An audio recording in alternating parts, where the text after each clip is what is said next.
Good evening, good evening. Thanks so much for staying with us here nationwide at 5. You're inside the nation's business. And welcome to our viewers on YouTube and wherever you are watching or listening to us from across the world. Good evening once again. I'm Cliff Hughes. And I'm Tyrone Reid. Well, Dr. Peter David Phillips entered Parliament for the first time as a senator after the People's National Party won the February 1989 general elections. He served as State Minister in the office of then Prime Minister Michael Manley until 1991, when he was narrowly elected PNP General Secretary, and Mr. Manley then appointed him Minister of Special Projects in OPM. He remained in the post until 1994 when he was elected to Parliament as the member for East Central St Andrew. He has remained the MP for the constituency since. He served as Health Minister from 1995 to 1997. In 1998, he was appointed Transport and Works Minister and was elected a Vice President of the party in 1999, serving with Portia Simpson Miller and others. He was subsequently appointed Minister of National Security from 2001 to 2007. He twice unsuccessfully ran for president of the PNP in 2006 and 2008. After the PNP was returned to power in 2011, Dr. Phillips was appointed Minister of Finance and the Public Service. During his tenure at Finance, Dr. Phillips was credited for stabilizing the Jamaican economy under the IMF agreement between 2012 and 2016. The PNP lost the February 2016 general elections, after which Mrs. Simpson Miller stood down as leader and Dr. Phillips became PNP president in 2017. In 2019, he was challenged for the leadership of the party by Peter Bunting, but was re-elected in the September vote. In the September 3, 2020 general elections, he was defeated by current Prime Minister Andrew Holness by a 49 to 14 seat margin. He resigned as opposition leader and PNP president after the defeat, triggering the party leadership election of last November 7. Dr. Phillips is now in the departure lounge. He's leaving the national stage, and he joins us this evening to look back on his life and journey in politics. Good afternoon, Peter David Phillips. Good afternoon, Dr. Good afternoon. Good afternoon to you both and to your listeners. Very well. Thank you for joining us. Good, good. So, it's time for you to take the exit. So, we're going to be reflecting with you this afternoon, the ups and downs, right? First of all, Yes. your greatest triumph, your greatest moment of satisfaction. Well, there have been many. I've never thought of the greatest. I never really thought in terms of triumphs. I think that the most satisfying thing about the whole journey, so to speak, has been the opportunity to serve the country. There are some areas which give me particular satisfaction. The drug for the elderly program, for example, I consider to have had a direct impact on the lives of our senior citizens, and you know it's not one of the most attention grabbing aspects of public policy accomplishment, but I think it has had a very tangible effect on people's lives and a very positive one. I think, simple as you see it, I think similarly, the passage of the seatbelt law when I was in Transport and Works has had the effect of saving a lot of lives, even though the usage of seatbelts and of bike helmets, which was part of the law, is not as universal as we would like, but it nevertheless has had a very, very real impact on saving lives.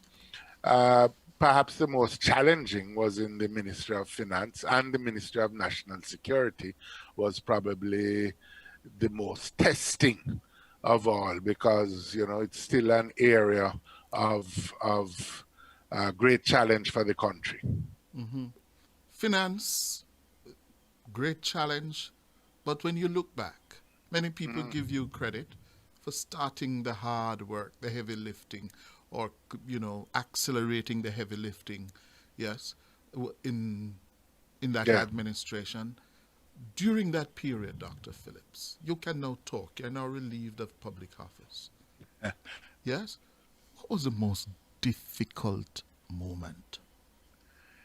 You know, getting the agreement with the IMF was really a very, very difficult period.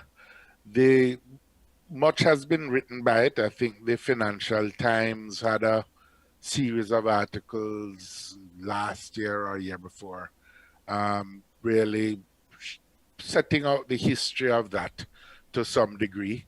The fact is, as that Financial Times article highlighted, the fact is that there was a strong body of opinion in the then leadership of the Western Hemisphere Department of the fund that thought that Jamaica should be left to crash financially, because we weren't serious as a people about undertaking the reforms, and that they therefore were really unwilling to enter into agreement. All kinds of technical reasons were put forward by them, but ultimately it came to a crunch in 2012 December or thereabouts. 2012 December,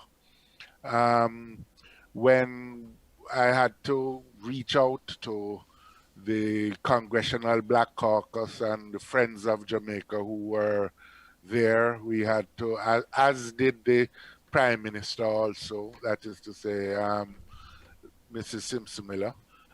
We had to mobilize support elsewhere in Washington, and I asked the then governor of the Bank of Jamaica and the then financial secretary literally to go to Washington and camp out at the fund, because if we weren't going to get the agreement, then Jamaica's survival was at risk, and had to convince them that, one, we were serious, and two, those areas of the proposed agreement that we were balking at, that we were resisting.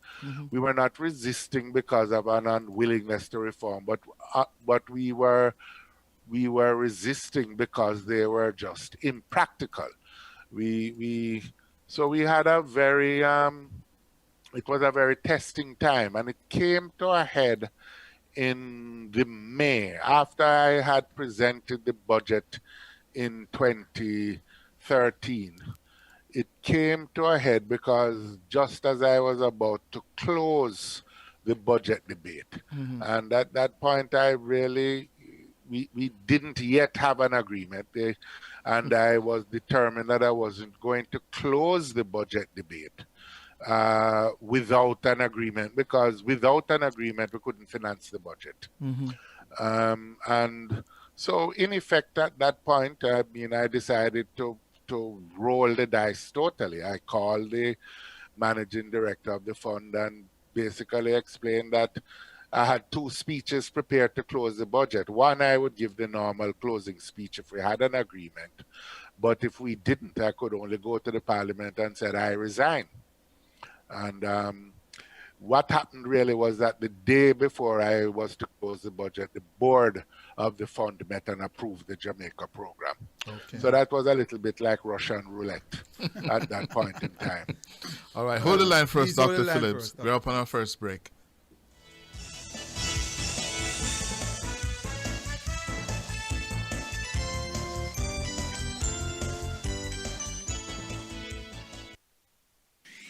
The NWC would rather collect than disconnect. Visit nwcjamaica.com for online payment details. The time by the NWC is 10 minutes to 7. Upgrade your home with the most exquisite fixtures for your bathroom and kitchen at Unique Living, with Hansgrohe range shower systems, faucets, and sinks, plus toilets and accessories from top quality brands. your home will feel renewed. Level up with Jamaica's leading shower and faucets provider, Unique Living, where quality meets your expectation. Visit their website at uniquelivingja.com, their showroom at shop number 630 Dunrobin Avenue, or call 876-618-3639.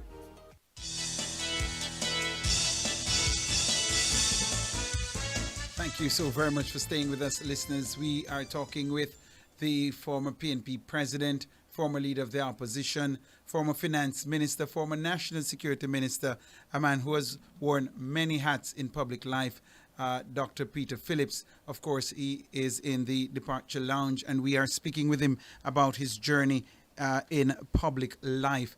Dr. Phillips, you spoke to us about what it was like getting the IMF agreement for Jamaica. You described it as a type of Russian roulette. In the 82 years of the PNP's history, you are the fifth president, but you are the only one who has occupied that office who has not gone on to become Prime Minister of the country. Of course, the history for Mark Golding is being written. But prior to that, every other president of the PNP went on to become Prime Minister of Jamaica. That didn't work out for you. How do you feel about that?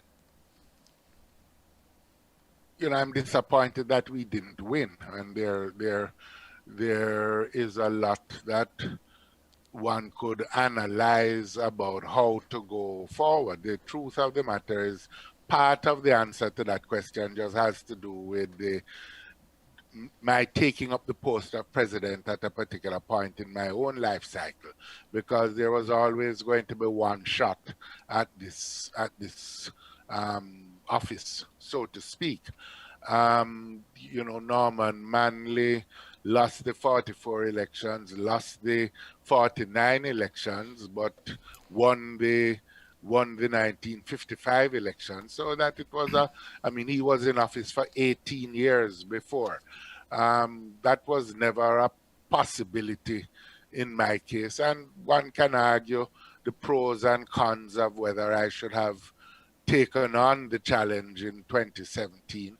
But, you know, I don't believe in regret. I always in mulling over or considering regret as a viable emotion. I think it is what it is. We took up the challenge at the point in time.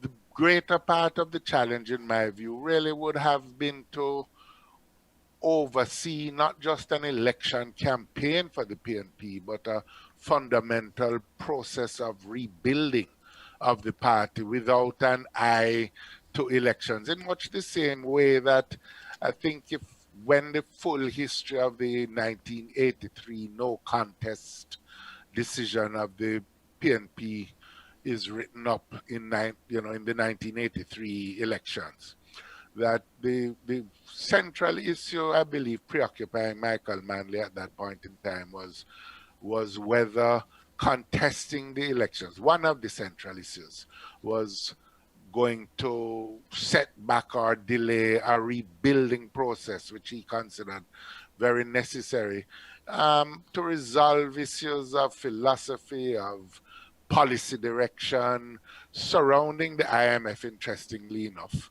as well as general economic policy and matters like that. So, yes, it's always better to win than to lose, but it is what it is. Yes. Quite frankly, one of the things that I think collectively we need to really address as a country is the longer term issue of how, as a country, we have performed, irrespective of the kind of party-centered debates which we all engage in. And But I want to come to that, Dr. Phillips. But yes, in the Glean on Sunday, you described your 2008 challenge to Portia Simpson-Miller's leadership in 2008 as ill-advised. Why? as I said, could be considered to be, yes. Why?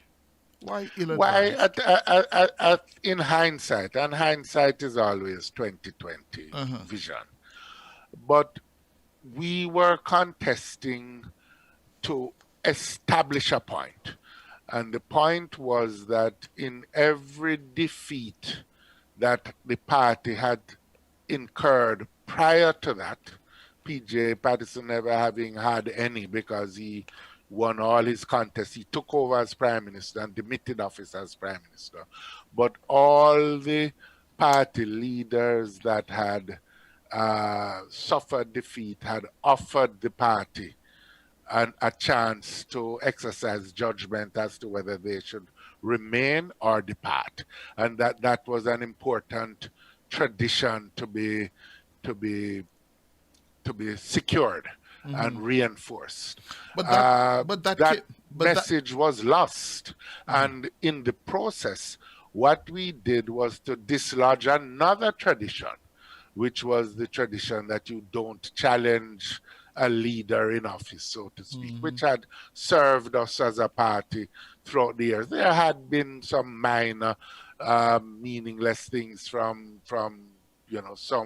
some folks along the way, but that I believe that in the end, dislodging that latter tradition may have opened a Pandora's box in the party, Yeah. and That that came back. really That came was back to what. haunt you with Well, the 2000. haunt is a hard word. I don't feel I don't feel myself to be haunted, but it created a period of instability, and the party paid a very great price in the last elections, because what the polling shows, the post-election polling, is that the single most important factor in the defeat was the view that the party was irretrievably divided.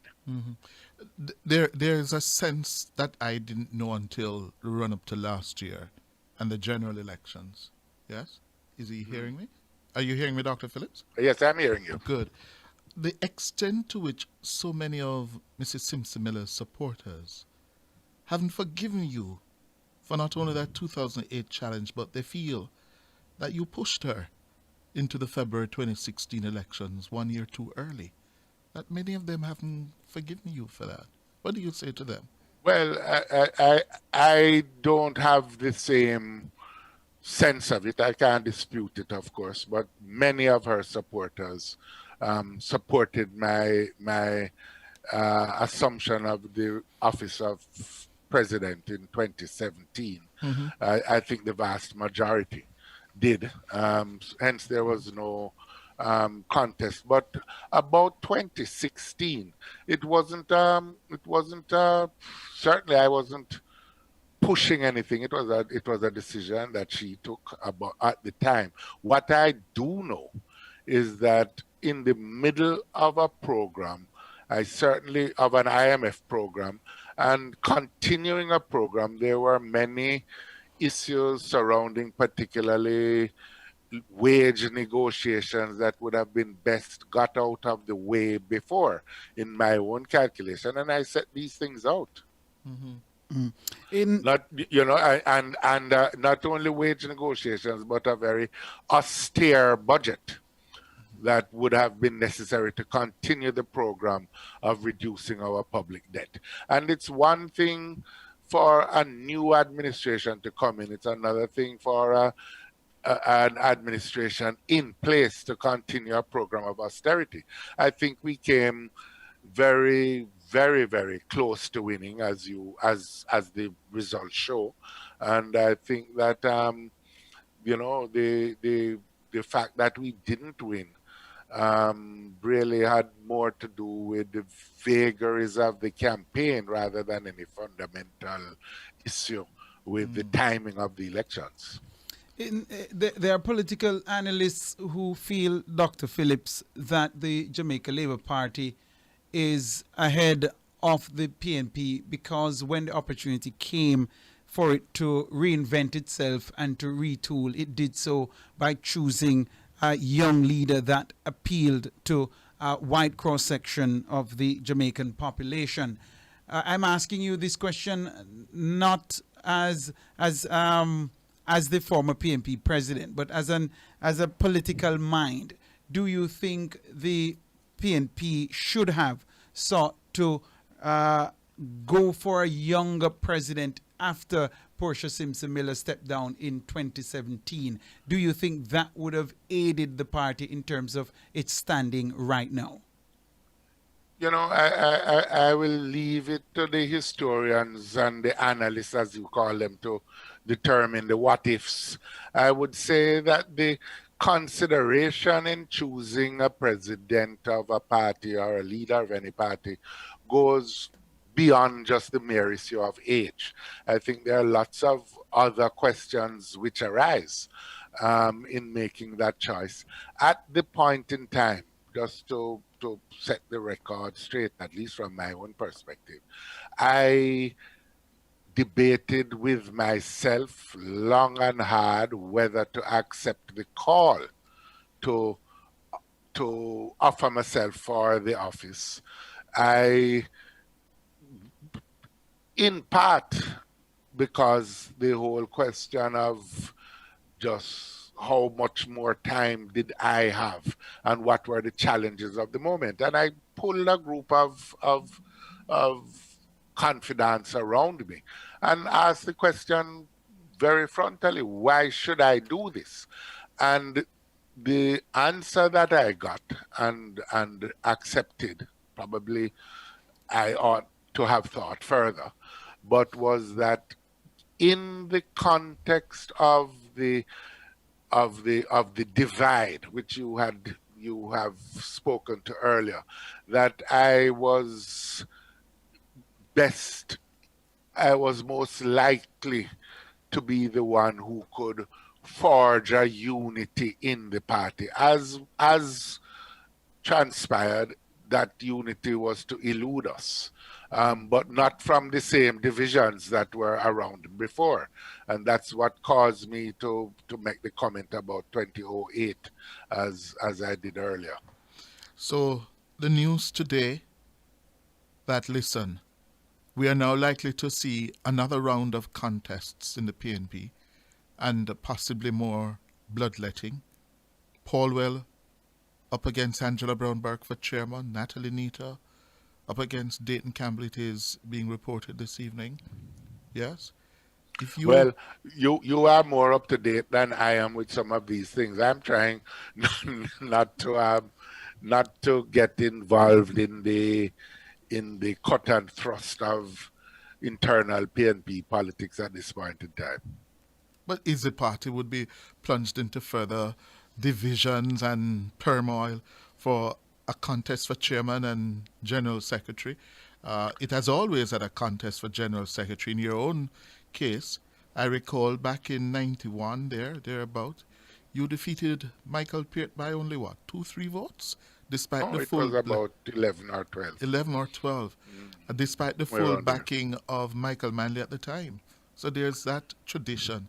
But chairman, yeah, isn't that going to mean further peril? No, there have been contests. I did contest the chairmanship in 95. We have had the contest, one, it is going to be a challenge, has been a challenge for all leaders, is really how, and it's an issue in the context of electoral democracies, all electoral democracies, is how do you sustain a unity of purpose in what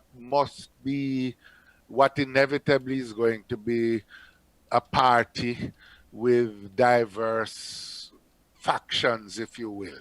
And that is a challenge that every leader has faced. Norman Manley faced it. It eventually resulted in the expulsion of one faction in 1952.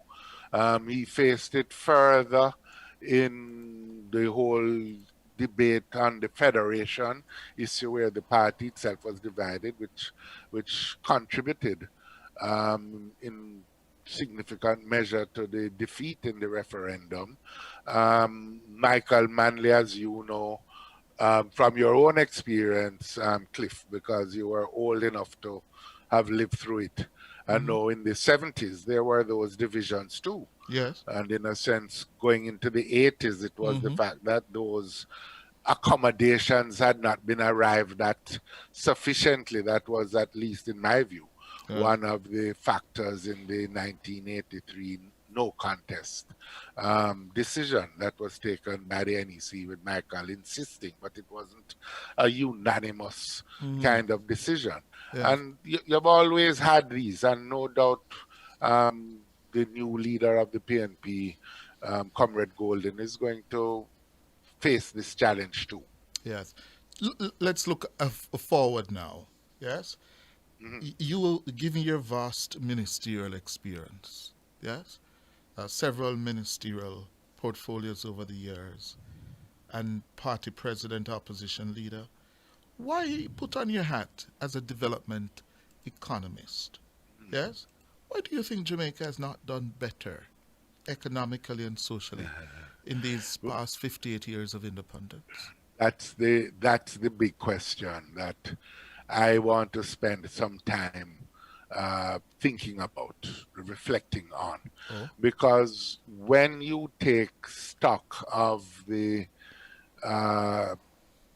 achievements of the country, and even compared with the best performers globally or the best performers regionally, we have not done as well as we needed to and should have.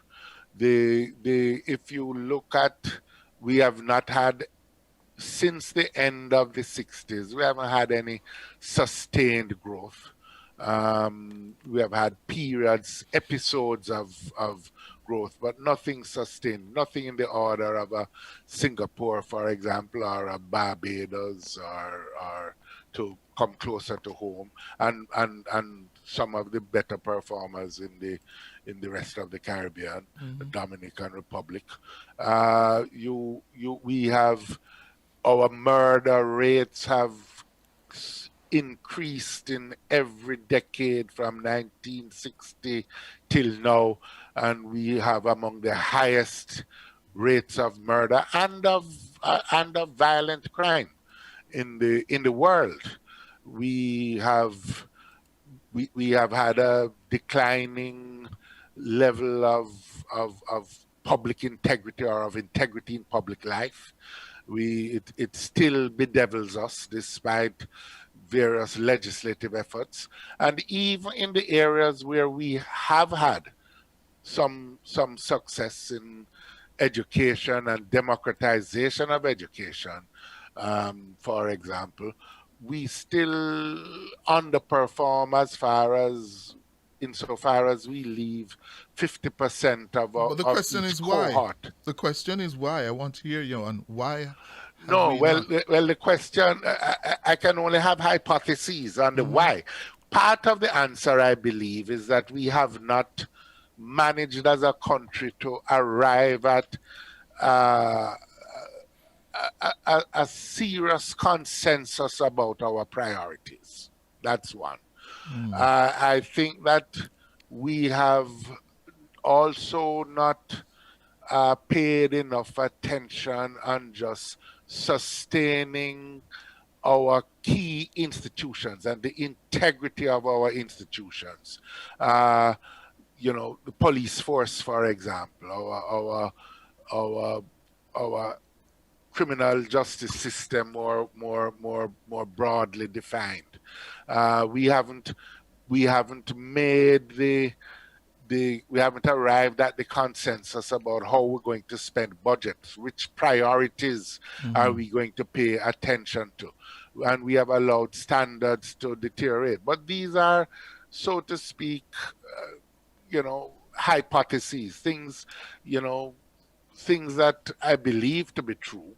I think the major problem with economic policy, again, is that we haven't really determined the course of action as to how to broaden the number of players on the field. We haven't really democratized our economic life. It's still very much an economy dominated by a few large companies, but without the kind of energetic creation of new businesses that we need, while at the same time we have to take account of the fact that even our largest companies are very small fry in the broader global environment. So that in itself poses a dilemma, and we have not been clear as to how important it is to support So you're our going to be, our so you're going to be, entrepreneurs. so you're going to be reflecting on this closely now. Are you? And I hope, yeah, go Go ahead. ahead. Go ahead. You hope what? No, and what one of the things I would certainly like to do in the period that remains is to participate along with others, or to help initiate along with others a broad national non-partisan discussion, because I believe the while there obviously has to be policy debates between the parties, there it is the absence of a broad national consensus transcending and including the parties that has eluded us. Okay. Dr. Phillips, if I may take you back to the party politics before I ask you a couple other questions on your previous portfolio responsibilities. One of the questions coming in from our YouTubers that they want us to put to you is, what do you think it will take to heal the fractured PNP at this time?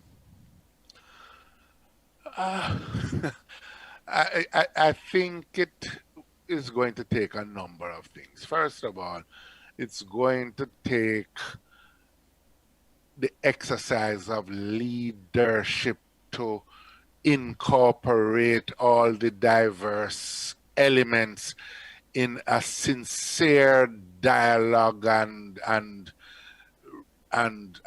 embrace one to the other to really work through the issues in the party. And a notion of one side of the internal debate being able to secure all the levers of power to the exclusion of the other factions is not likely to generate sustained unification. I think that also it's going to need a clear-cut discussion about the what you might call the political philosophy. I'm not proposing that we enter into the spent and probably obsolete ideological debates around slogans, but that I think that the PNP has always been a party intent on social and economic transformation, has always been a party preoccupied with the search for equality in a country that has had a history of great division and inequality, and that there needs to be a widespread discussion about how to maintain the integrity of purpose, the historical vision of the PNP in the context of this new globalized world that we find ourselves in. It's a problem not just for the PNP in a sense, it's a problem for all progressive political parties. I mean, I think one of the things we saw in the recent elections in the United States is the degree to which, apart from the presidential election, that the Democratic Party was not very successful in its appeal to the electorate in the other elections that were taking place at the same time in the Congress and for the Senate, etc. We have seen it in the UK, and we have seen it in other developing country settings. And so that's something that really needs to be explored, because, you know, there have been some tremendous changes in the world. The grand historical social movements which gave impetus to the PNP in the 30s, the anti-colonial movement, the anti-racism movement, the workers' movement, the impetus for socialism, all of that has in a sense been transformed, been either succeeded, but is no longer the force that it was. And to that And extent, the external impetus uh-huh. is not there as it was. And so the party is going to have to And in that engage mix, in reforming in its international linkages, but it's going to have to engage in a serious internal debate with itself. I think also the third factor is that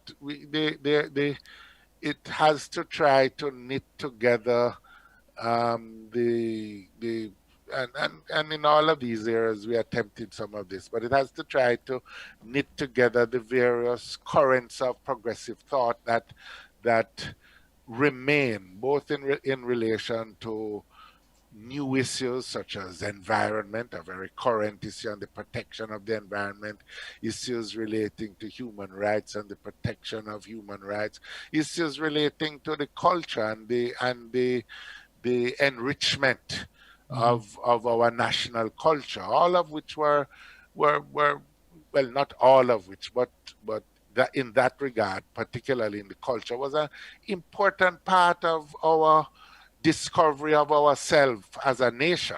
And we are in many respects the party politics has ruptured the linkage between this wider patriotic nationalist so current in and that the mix, politics itself. in that mix, Dr. Phillips, you Yes. faced him across the dispatch box, as they say, at Westminster.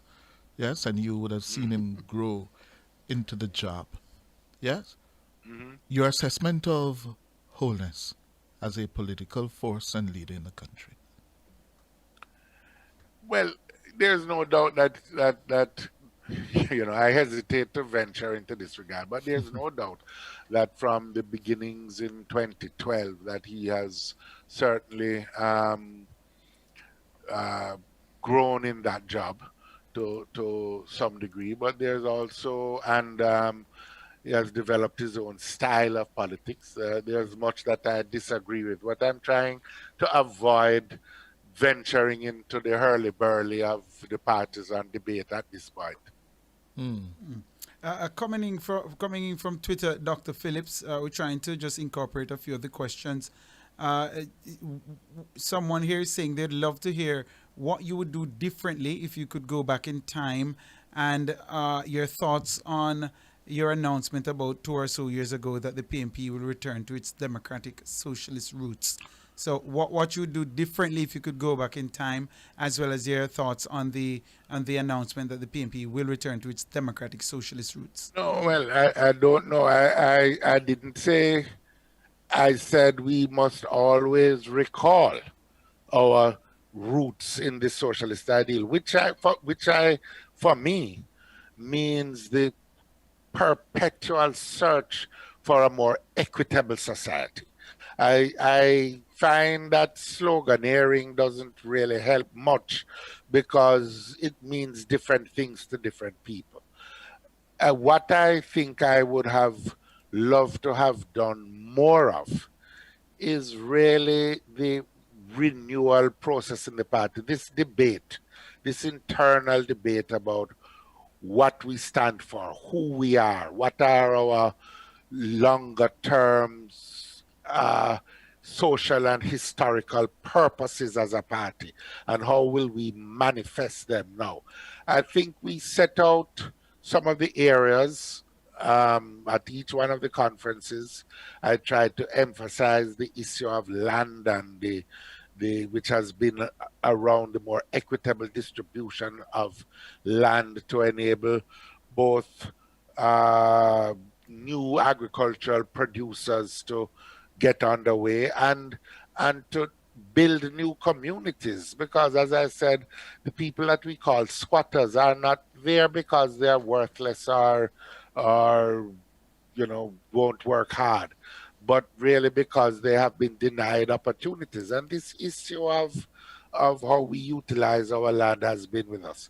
The issue of education and to mobilize the whole country to face up to this challenge of bringing everyone, giving every Jamaican child access to a first-rate education is one which eludes us. And I think we have tried in various ways to set out the policy issues there and the question of economic And growth. Those and, are the three and the central policy issues. But what in the party? I think having that debate and finding a role for the groups to be active in communities, which we tried to undertake to stimulate, but we never did enough. And the third thing, political education, which is linked to the debate, but is not the same thing. Political and public education about who we are and what we stand for. and the aspect of going, if you could go back, Of? I didn't hear you. the aspect of if you could go back in time, what would you do differently?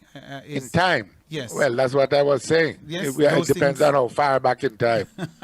Well, Because that's what I'm saying. In the period of my presidency, yes, those issues that I pointed out, the giving greater impetus to an internal discussion about the historical mission of the PNP, having a more far-reaching debate internally about the role of the groups and rebuilding the group structure, rebuilding political education and giving it greater prominence right. in our undertakings is what I would have preferred to do. Because as I said, I think that the issue is really a party rebuilding process, much less than an electioneering process. That's my own opinion. I thought you were responding there to the whole business of the socialist roots comment, but I see where you're going with it, Dr. Phillips. Yeah. But let me take you further back in time. I think this was in about 2001. Of course, an article at that time said members of the PJ Patterson-led cabinet, Finance and Planning Minister Dr. Omar Davies, Transport and Works Minister Dr. Peter Phillips, and Water and Housing Minister Dr. Carl Blythe at yesterday's funeral. And the article, that's of course the funeral for the persona who was known in the streets as Willie Agat. Cliff, you know Willie him? Haggard. Yes. Several members of the Prime Minister P.J. Patterson-led government were among the estimated 5,000 who showed up at the National Arena yesterday to pay their last respects to the controversial community leader, as he's referred to here, Willie Agar Moore. Of course, heading the list, it says, was Finance Minister Dr. Omar Davies, who arrived accompanied by Arnett Gardens Premier League football team, all decked out in black blazers, Member of Parliament, of course, and then Transport and Works Minister Peter Phillips wore a grey suit and white shirt. Of course, this caused quite a stir at the time, Dr. Phillips. In hindsight, would you have again attended that funeral? Well, I think I answered that. Well, if your researchers had carried you through to the further press comments about it, I had said that it was again an issue where, all things considered, it sent a wrong signal. But I still, there's much to be debated about it. I think that one of the things that the country probably needs is a whole truth and reconciliation discussion. The fact of the matter is that I knew Willie Haggart. I had been a general secretary. He was part of he was a supporter of the PNP. He didn't live in the constituency that I then represented. He lived in Omar Davis's constituency.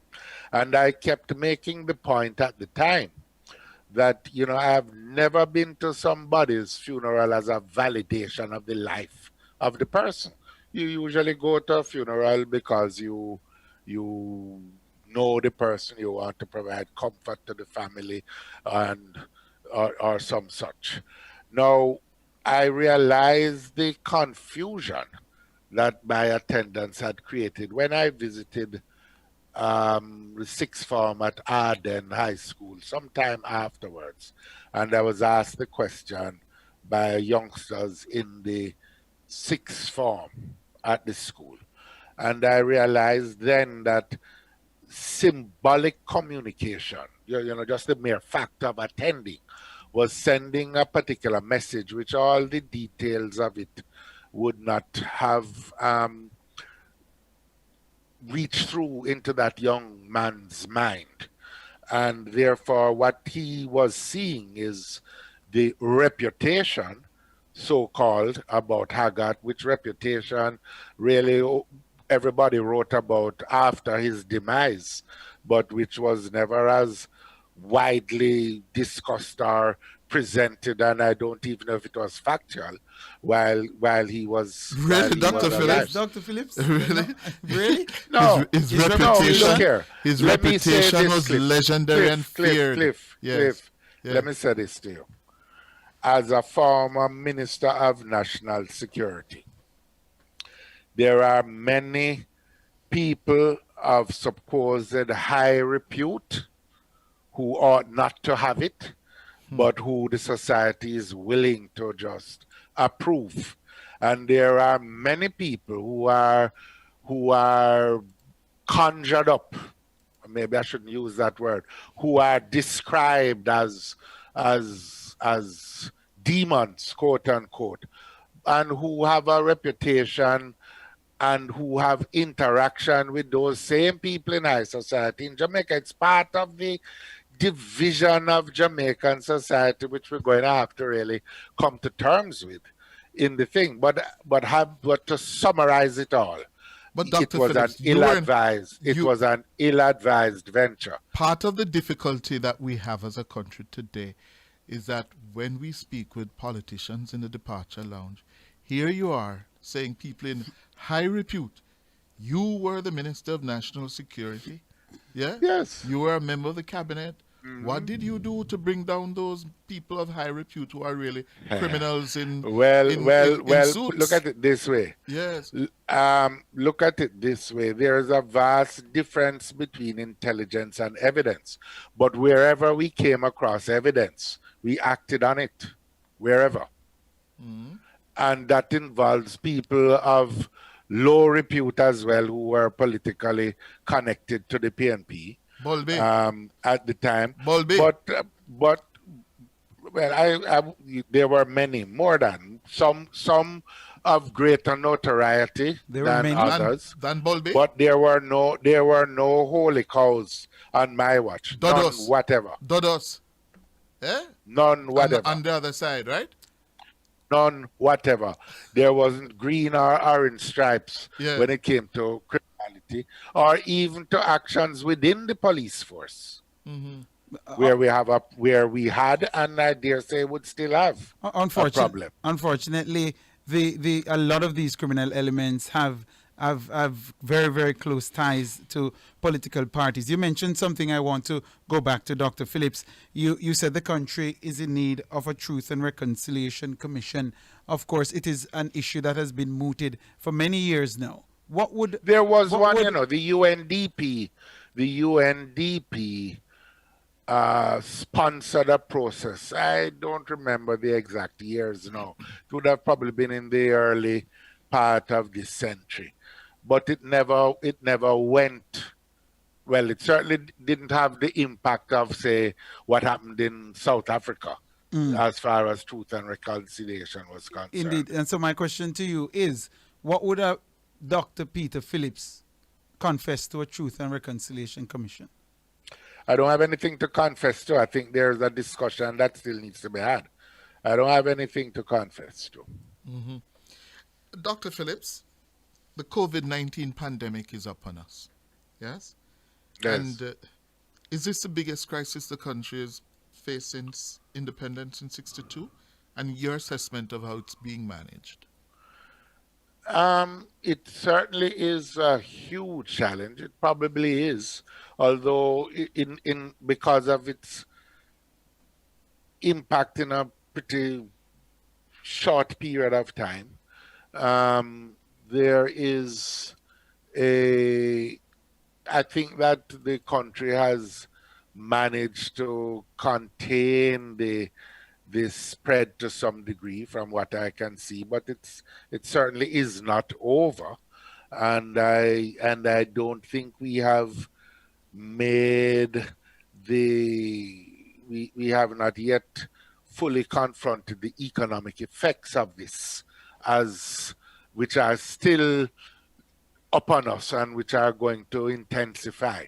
I Some very difficult decisions are going to have to be made as far as the budget is concerned, especially when we look at the need to revive the economy, or to contain the effects of the crisis and deal with the other effects of flood rains and possible hurricanes and the like. So, yes, again, I would have preferred in this a much more national approach, much more engagement of of all the stakeholders in some of the decision making. There was a parliamentary committee which was to consider it.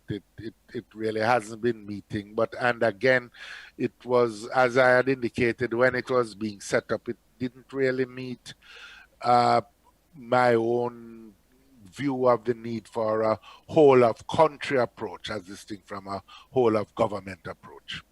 All right, coming back to the politics in the few remaining minutes we have, yes? The issues facing Golding, that's Mark Golding, Yeah. for example, the appointment of senators, yes? What would you say to those senators that you have appointed? Now you have a new leader of the party. If asked for, should they give him their resignation to give him a free hand? I'm not going to presume to advise them in that regard. When I was faced with the same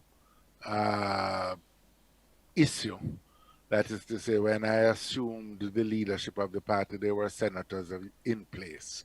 I did not seek their resignation because in the end I thought they had been appointed properly within a party process, and that party, we needed to respect it, and we also needed to respect the Constitution.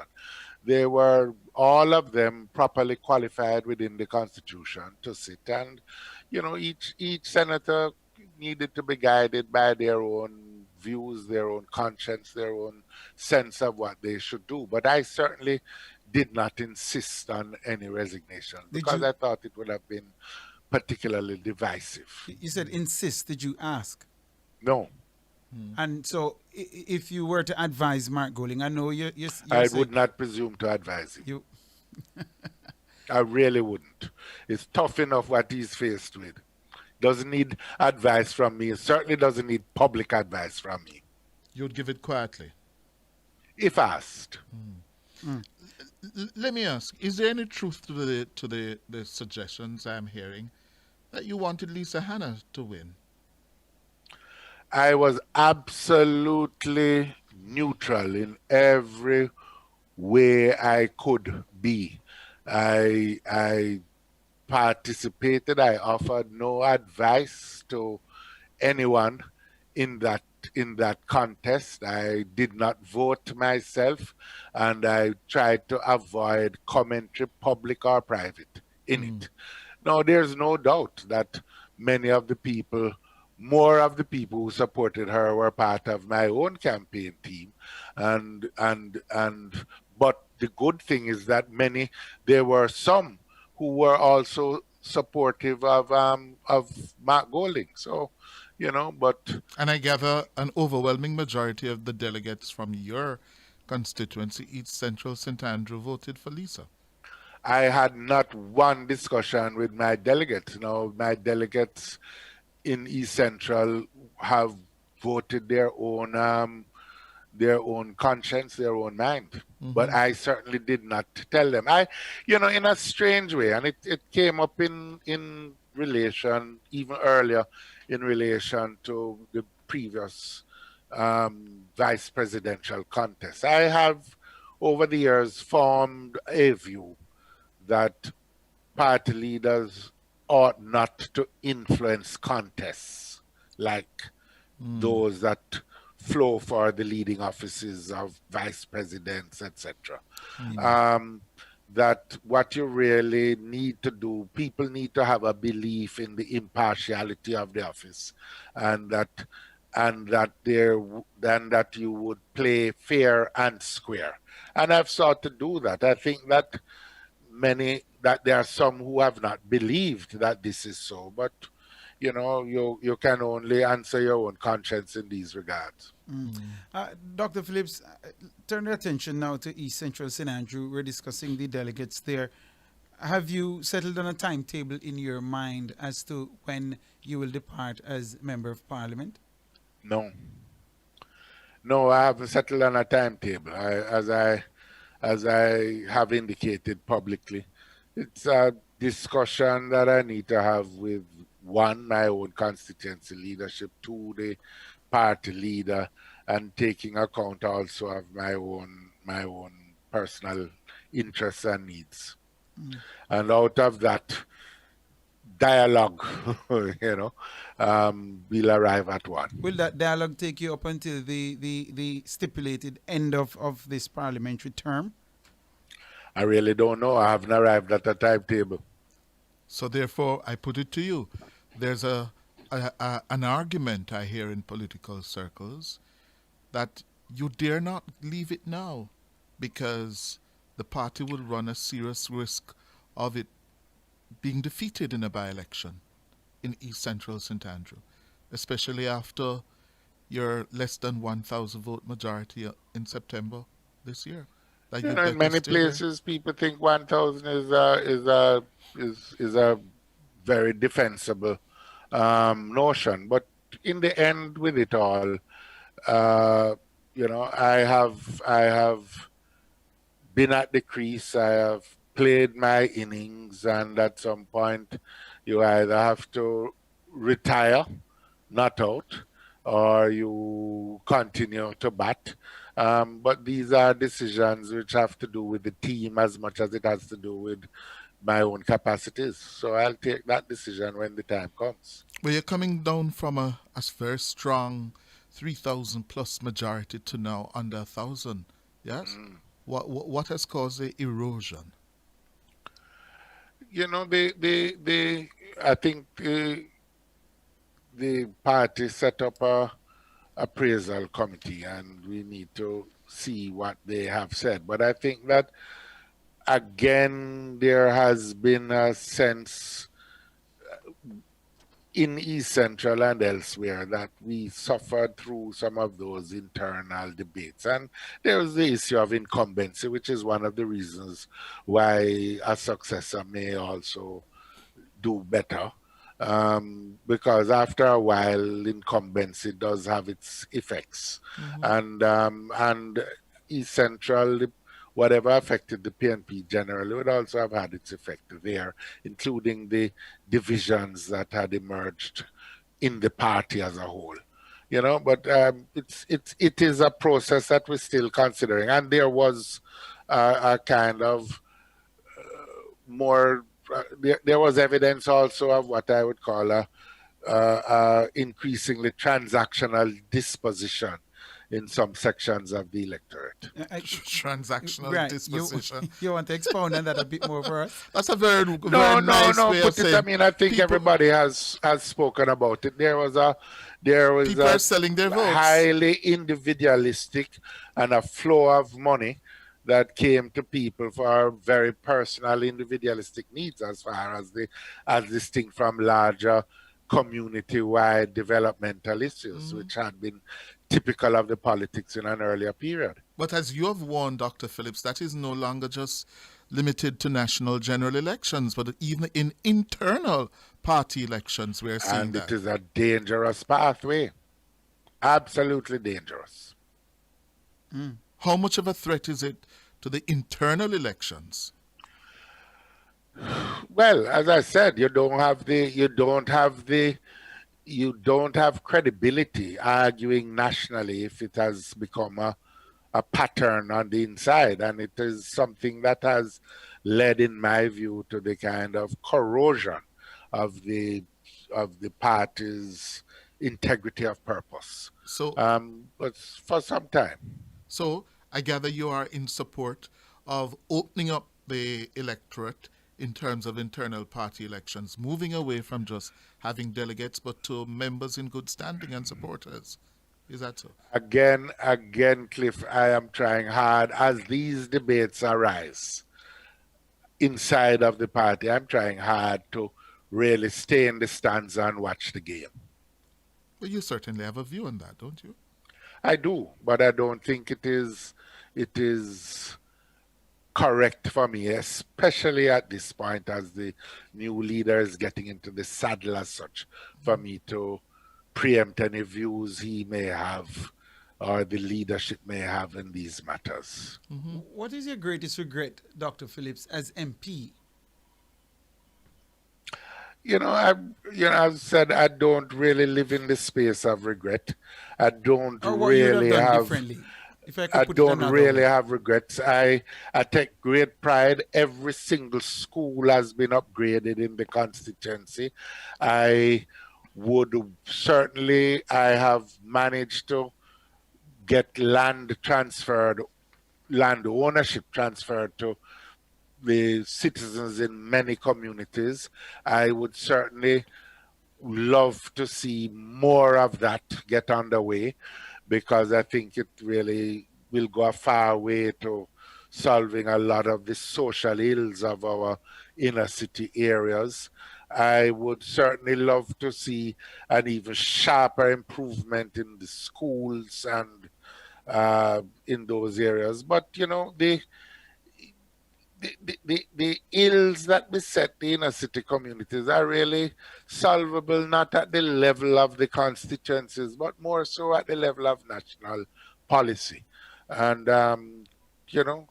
but certainly I would have loved to have seen the country growing more, so that more and more of the people who I came and met as a young member of parliament in dire circumstances of poverty could have improved their conditions of life much more, with a sharply expanding economy, educational system, and a certain transformative dynamic at the level of society. Dr. Phillips, a few years ago, yes, at the man at Dudus inquiry, you were quoted as saying, with regards to what has been described as secret MOUs, none of my cabinet colleagues had an awareness of the existence of Operation Anthem, a secret operation between Jamaica and the US and Britain, at the time when I signed or before these MOUs were signed. It was the considered view that cabinet was not an appropriate body for the sharing of that information, given the high level of secrecy. What would have informed that decision, Dr. Phillips, in terms of cabinet not being the appropriate body for the sharing of classified information? Well, the Constitution itself was designed, if you look at the way, for example, defense matters are dealt with by a defense board, which does not include the cabinet. And it was designed because it recognized the obvious, that you could find a situation where not every member of the cabinet was beyond repute in these matters. So that's how it was. That's how it was designed. So Anthem, hold on. Anthem was not I came and found it in place. It had not been the result of a brief. I also, as in the way that transitions should take place, I also made clear upon my demitting the office to another government all the things that were underway in the security domain. So, But did I hear you just say, Dr. Phillips, that there were members let of me the... finish my point first, though, Okay. please. it was it was vetted by the law officers of the Crown, the Solicitor General, the Attorney General's chambers, all of those agreements, which are not in the nature of treaties, but really administrative agreements just about how information. What was created as a so-called defense was a smoke screen at the time. It continues to be, and there was no breach of any law in Jamaica. But did I hear you correctly that there were members of that cabinet who you could not trust? No, I never said that. I said you could always have a case. It's always just like how legal matters in relation to the Jamaica Defense Force, its deployments, etc., were designed by the founders of the Constitution, not to be considered by cabinet, because they had ample experience of coups and other things in other countries being organized by members of cabinets of people, of cabinets in other countries. And there was never any notion that it couldn't happen here. And there are also always the prospect that you could have members of a cabinet who, whether inadvertently or deliberately, could convey secret information to others. I mean, it happened. I have been a member of, I have sat in the cabinet from as far back as 1989, even though I was not a member in 1989, and I've seen decisions taken where on security matters where Prime Minister Manley or others said a subcommittee consisting of himself and a subset of members would consider the matter. It's just, the realities of governance. But not even your prime minister you shared it with at the time? I didn't say that. We're asking. Just to say the appropriate persons who should know knew. But that doesn't answer our question, Dr. Was the Phillips. prime minister? Well, I'm one not of going to those? go further than that. In that, the appropriate persons who should know, including the Prime Minister. Yes. Okay, he knew at the time. Yes, that's what I've said. The Okay. appropriate persons who should know knew. Looking now, Dr. Phillips, what are you going to do? You're going back to UA to teach? What are you going to do? No, I'm going to, as I said, I'm going to take some time to reflect on these things, to participate and hopefully encourage a national discussion on matters and to leave it as it is. And to, I came to political life out of my concern for my country. I want to look at the very issues that you posed earlier. Why haven't we done as well as a country as we needed to? And, such as I can write up my reflections, I shall, such as I can discuss and debate them with people who are engaging in research about the nature of our predicament, I shall, and we proceed in this way. And in terms of the future of the country, are you optimistic about Jamaica? Yes, it's ours. And, hope springs eternal. I believe no matter how long it may take, I believe that the Jamaican people have a tremendous capacity to achieve, to remake ourselves, to do the right thing, and to find a way forward. We might go through, we may make mistakes, we might end up in cul-de-sacs along the way. But I think that, as Martin Luther King said, the arc of truth tends to justice. The arc of the history moral universe tends to justice. Yes. Good. Dr. Peter David Phillips, thank